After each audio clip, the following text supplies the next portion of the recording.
हज़रत उमर फारूक इस्लाम के दूसरे खलीफा थे। वो नबी मोहम्मद के बहुत बहादुर और सच्चे साथी थे।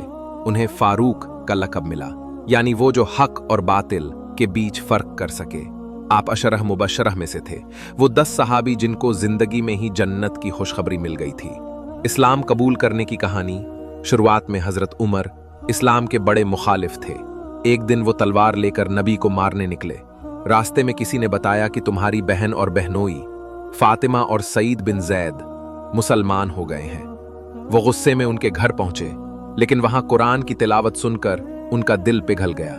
फिर सीधा नबी के पास गए और इस्लाम कबूल कर लिया।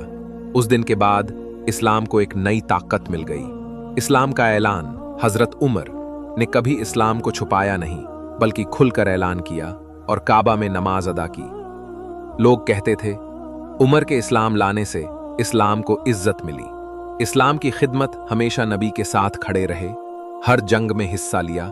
नबी ने फरमाया, अगर मेरे बाद कोई नबी होता तो उमर होता। तिरमिज़ी। खिलाफत का दौर।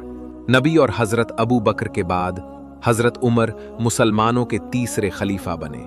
उनके दौर में शाम, मिस्र, ईरान, इराक जैसे बड़े इलाके फतेह हुए। बैतुल मक़दिस मुसलमानों के कब्जे में आया।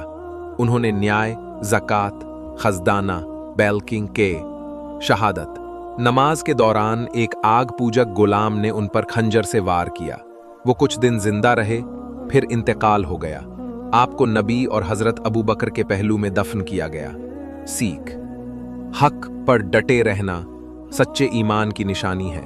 इंसाफ, अमानतदारी और अल्लाह का डर ये अच्छे लीडर की पहचान है। दुश्मन भी सच्चा हो सकता है, अल्लाह जब चाहे किसी का भी दिल बदल सकता है।